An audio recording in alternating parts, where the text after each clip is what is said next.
Hello viewers. तो आज हम पढ़ेंगे फैक्टराइजेशन के बारे में कि फैक्टराइजेशन क्या होती है। मैं आपको फैक्टराइजेशन के बारे में बताऊंगी, इसकी डिटेल के ये स्टार्ट कैसे होती है और हम इसके क्वेश्चंस, इसकी प्रॉब्लम्स कैसे सॉल्व कर सकते हैं। तो ये हमारे पास कुछ एग्जांपल्स हैं, इनको करने से पहले आप मेरा ये और मैथ का ये रूल समझ लें जिसकी विदाउट आपका क्वेश्चन सॉल्व नहीं हो सकता। माइनस और प्लस क्या होते हैं? Minus plus minus multiply minus क्या होता है? माइनस प्लस क्या होता है? माइनस, एंड प्लस माइनस क्या होता है? माइनस। ठीक है, ये आपस में मल्टीप्लाई होके plus minus plus minus plus होते हैं। इनको आपने अब सॉल्व करना है। अब हमारे पास फर्स्ट एग्जांपल है, ये आपने सबसे पहले याद कर लेना। 2x + 7x + 6 first and last देखनी है। सबसे पहले आपने सेंटर वाली को भी आपने भूल जाना है। फर्स्ट और लास्ट थर्ड डिजिट को आपने आपस में मल्टीप्लाई कर देना है। जैसे कि हम पहले क्वेश्चन, सबसे पहले आपने एज इट इज़ सॉल्यूशन में क्वेश्चन ऐसे कॉपी करना है। उसके बाद आपने क्या करना है, इसको इससे मल्टीप्लाई कर देना है। 2 6 क्या होता है? 2 × 6 12, और 2 के साथ क्या लगा हुआ है? x² भी लगा हुआ है 2 के साथ, मतलब 2x² लगा हुआ है। तो इधर क्या आ गया? 12x²। ये भी साथ इसके मल्टीप्लाई हो जाएगा। अब हमने इस तरह की कोई वैल्यू लानी है कि हमारे पास मल्टीप्लाई करके 12x² आए, या और प्लस करके, ये दोनों तरफ प्लस है इसलिए आपने सिर्फ प्लस को ध्यान में रखना है। प्लस करके हमारे पास क्या आए? 7x आए। ठीक है, अब जैसे हम करते हैं 2x + 3x 3 4 5x आ जाता है हमारे पास। 5x² नहीं आएगा, 5x आएगा। प्लस करते हुए x के साथ स्क्वायर नहीं आता है, x ही आता है। लेकिन मल्टीप्लाई करते हुए हमारे पास x² इसलिए आया क्योंकि इसके साथ x² था। x × x = x²। 2x + 1x, 1x and 2x 3x हो गया हमारे पास। तो हमने क्या करना है, प्लस माइनस प्लस करके हमारे पास 7x आए कोई ऐसा जो, और मल्टीप्लाई करके ये आए हमारे पास 2 6 12। 12 किस किस के टेबल में आता है? सबसे पहले अब हमने ये देख लेना है। 2 के टेबल पे आता है 2 × 6, लेकिन इन दोनों को आपस में प्लस करें तो क्या हो जाएगा? 8 आएगा। ये हमारे पास नहीं हम लगा सकते, ये रॉन्ग है। और किसके टेबल पे आता है? 3 4 12। 3 के टेबल में भी आता है 12। 4 5 6 7। इन दोनों को 3 और 4 को प्लस करेंगे तो हमारे पास क्या आ जाएगा? 12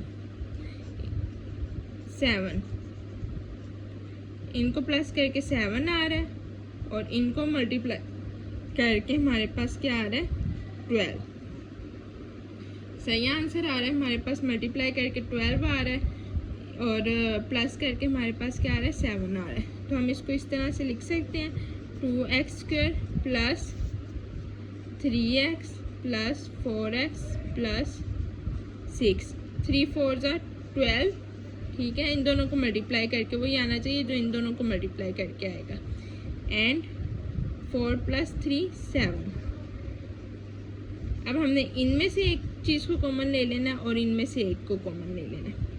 इसमें से हमारे पास क्या कॉमन आ रहा है? 2 और 3 तो नहीं, x आ रहा है। x दोनों में है जो सेम है।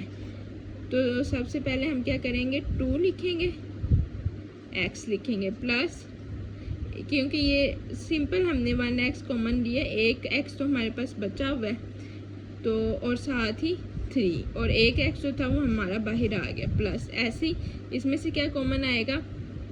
ये 2 कॉमन आएगा क्योंकि ये दोनों 2 के टेबल पे जा रहे हैं।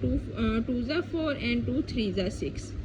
2x नहीं कॉमन लेंगे क्योंकि x इसके साथ है, इसके साथ नहीं है।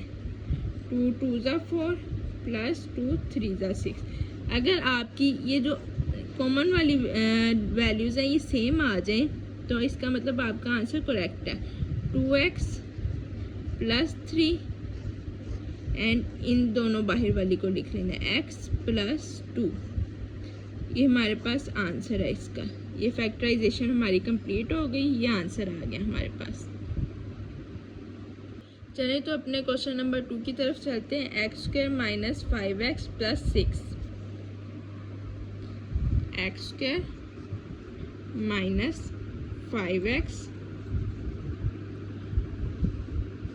+ 6 ये कैसे सॉल्व होगा हमारे पास। अब इसमें सबसे पहले कि आ गया हमारे पास माइनस आ गया इसमें हमारे पास, तो माइनस वाला थोड़ा सा क्वेश्चन चेंज होता है, इसलिए मैंने आपको थोड़ा क्वेश्चन चेंज करके दिया है कि आपको माइनस में भी समझ आ जाए कि माइनस में क्या हम किस तरह क्वेश्चन सॉल्व कर सकते हैं। अब इसके साथ कुछ नहीं है तो इसका मतलब इसके साथ क्या होगा हमारा 1 6 सा मल्टीप्लाई करेंगे तो 1 × 6 = 6। ठीक है, 6 ही आ गया हमारे पास। अब हमने क्या करना है, 6 से 1 के साथ क्या है x² है तो x² भी आ जाएगा साथ। अब हमने कोई ऐसा डिजिट लाना है कि हमारे पास मल्टीप्लाई करके 6x² आए और प्लस या माइनस करके 5x आए। साइन का आपने ध्यान रखना, 5 के साथ माइनस है। अब जैसे 3 × 2 = 6 होता है, इन दोनों को आपस में प्लस करेंगे तो क्या आ जाएगा हमारे पास 5। अब जैसे हम -3x + 2x लिखते हैं तो हमारे पास क्या आ जाएगा 5x, और 5x के साथ माइनस भी आएगा क्योंकि 3x बड़ा डिजिट है तो इसके साथ माइनस है, तो हम इधर -5x ही हमारा आंसर आएगा। और माइनस प्लस क्या होते हैं, माइनस प्लस माइनस या minus minus minus. -3x - 2x = -5x and minus minus क्या हो गया +6x²। माइनस माइनस प्लस हो गए 3 + 2 -5 -3x - 2x minus minus plus, इन दोनों को आपस में प्लस करेंगे तो -5x आएगा साइन बड़ी वैल्यू का। ये रॉन्ग है, इसलिए मैंने आपको बताया कि आप इस तरह से ना करें, ये प्लस माइनस माइनस हो देंगे तो खाली 1x आ जाएगा। माइनस माइनस प्लस होते हैं, जैसा कि हमने इधर पढ़ा था माइनस माइनस प्लस होते हैं। तो यहाँ पे क्या हो गया प्लस आ गया, प्लस कर दिया हमने, इन दोनों को प्लस किया तो 5x है और साइन बड़ी वैल्यू का 3x का। एंड माइनस माइनस प्लस दोनों आपस में मल्टीप्लाई हुए तो हमारे पास प्लस आ गया। एंड 2 × 3 = 6 और x x² -3x - 2x + 6। अब हमने इन दोनों में से कॉमन लेना है और इन दोनों में से कॉमन लेना है। x² -3x में से क्या कॉमन आ रहा है x, एंड x एक ही बचा है, -3 ये वाला x हमने बाहर लिख दिया था। ऐसे ही दूसरे में से -2 कॉमन आ रहा है x, एंड ये बाहर माइनस है तो ये माइनस प्लस से मल्टीप्लाई हो जाएगा तो क्या हो जाएगा +- -2 × 3 = 6। 3x - 3 x - 3 सेम है, इसका मतलब हमारा आंसर करेक्ट है। और ये x - 2 एज इट इज़ ऐसे ही आ, तो ये हमारा फैक्टराइज हो गया क्वेश्चन, ये हमारा आंसर है। समझ आ रही है आपको। चलें तो हम क्वेश्चन नंबर 3 की तरफ चलते हैं। ये थोड़ा सा डिफरेंट है, 3x² - 25। ये हमारे पास, आप सोच रहे होंगे इन्होंने तो थर्ड हमारे पास कुछ दिया ही नहीं हुआ, ये 2 सिर्फ उन्होंने हमें वैल्यूज़ दी हुई हैं, तो ये कैसे सॉल्व होगा। 36x² - 25 इस तरह का क्वेश्चन हो तो आपने एक चीज़ नोट करनी है कि ये दोनों किसी ना किसी का स्क्वायर बन रहे हैं। 6 × 6 क्या होता है 36, एंड 5 किसका स्क्वायर है 5 × 5 का। तो हम इसको इस तरह से लिख सकते हैं 6² x², 6 का स्क्वायर और x का स्क्वायर -5 का स्क्वायर। अब हमने इसको ब्रैकेट्स में लिख लेना है। 6x दोनों के साथ स्क्वायर है तो हमने इसको ब्रैकेट में करके बाहर होल स्क्वायर डाल लिया माइनस ऐसे ही 5 स्क्वायर। अब ये एक फॉर्मूला बन रहा है, ठीक है। वो क्या हो सकता है, हम जैसे इसको सपोज कर लेते हैं ये ए है हमारे पास और ये 5 के हमारे पास बी। सपोज ही करना है ना, कुछ भी कर लें, एक्स वाई कर लें। सपोज हमने ए बी सपोज कर लिया कि हमारे पास ये ए है और ये बी है। ये सबसे इजी मेथड है। इसके अलावा आपको जो भी इस तरह के मेथड नहीं बताएगा, आपको दूसरी तरह से वो लेकर चलेंगे।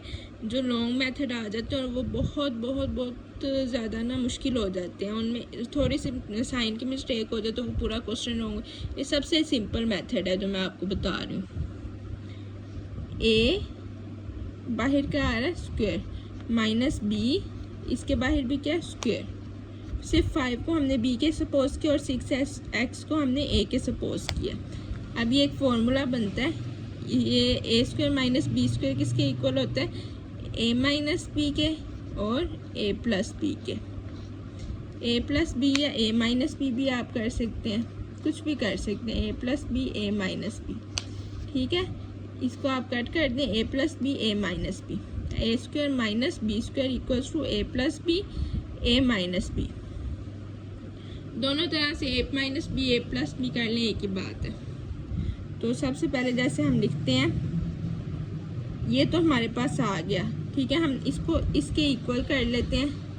हमारे पास ए क्या है 6x, ओपन करके लिख लेते हैं, प्लस इसका साइन आ गया और b क्या है हमारे पास 5।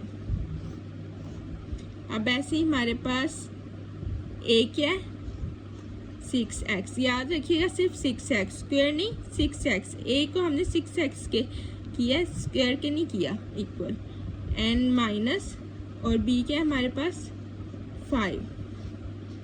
तो ये हमारे पास उसी फॉर्म में आंसर आ गया जब हम फैक्टराइज करते हैं। तो जो सी फॉर्म में हमारे पास शॉर्ट क्वेश्चन है, ये शॉर्ट में आता है, तो आप जितना इसको कोशिश करेंगे उतना शॉर्ट आप करें। इसको आपको लेंथी बनाने की ज़रूरत नहीं है। एक तो आपका टाइम वेस्ट होगा, ऊपर से अगर एक स्टेप भी गलत हो गया तो पूरा क्वेश्चन रॉन्ग हो जाएगा। और 2 मार्क्स का एक शॉर्ट होता है, तो शॉर्ट भी आपका बिल्कुल भी 2 मार्क्स भी आपके जाएंगे। और 2 मार्क्स के लिए इतनी सी लेंथ ठीक है क्वेश्चन के लिए। आपने सपोज कर लेना इसके इस तरह से लिख के, ताकि पता चले कि आपने फॉर्मूला यूज़ किया। और साइड पे ये ज़रूर लिखना है आपने, A square minus B square equals to A plus B A minus B. तो ये आपका सबसे इजी स्टेप था। और भी मैं आपको नेक्स्ट वीडियो में आपको सब फार्मूलाज अलजबरा की, अलजबरा का फार्मूला, अलजबरा के सब फार्मूलाज मैं आपको बताऊंगी कि वो आपने याद करने में, आपको एक टेबल बना कर दूँगी, वो सब आपने याद कर लेने हैं। फिर आप कोई भी क्वेश्चन करने लगेंगे आपके, अगर आपको कहीं भी फार्मूला वो यूज़ हो रहा हो, जैसे मेरे माइंड में आ गया ये एक्स स्क्वायर और वाई स्क्वायर है, मतलब ए स्क्वायर वाई बी स्क्वायर है, तो उसके सेंटर में माइनस भी है, तो हम ये वाला फार्मूला यूज़ कर सकते हैं। फार्मूला यूज़ करके आप बहुत सारे क्वेश्चन इजीली सॉल्व कर सकते हैं। ऐसे नहीं तो ये बहुत बहुत बहुत ज़्यादा लेंथी हो जाएगा। तो आपने ज़रूर नेक्स्ट वीडियो मेरी देखनी है, जिसमें मैं सब फार्मूलाज आपको टेबल में बना कर दूँगी, जो आपके लिए बहुत बहुत बहुत यूज़फुल होगा। तो आप मेरी वीडियो को लाइक करें, चैनल को सब्सक्राइब करें, और जिस चीज़ की आपको समझ नहीं आई वो आप मुझे कमेंट्स में बताएं। एक बात और, ये जो से मैंने आपको ये वाला टेबल बनवाया, minus minus plus plus plus plus, ये आपने याद रखना है, ये आपको भूलना नहीं चाहिए। ये हर जगह यूज़ होने वाला है, 9th क्लास में 10th क्लास में हर जगह यूज़ होगा। माइनस माइनस और प्लस प्लस जो सेम है उनकी क्या आ जाएगा, प्लस आ जाएगा, और जो दोनों डिफरेंट डिफरेंट है उनके आगे वो मल्टीप्लाई करेंगे तो माइनस आ जाएगा। इसमें कोई इतना मुश्किल बात नहीं है, ये बहुत इजी है। फैक्टराइजेशन सबसे फर्स्ट स्टेप होता है मैथ का, तो ये बहुत इजी स्टेप्स हैं, तो इनको आप याद कर लेंगे तो ये आपको कहीं भी काम आ सकते हैं। चलें, ओके, अल्लाह हाफिज़।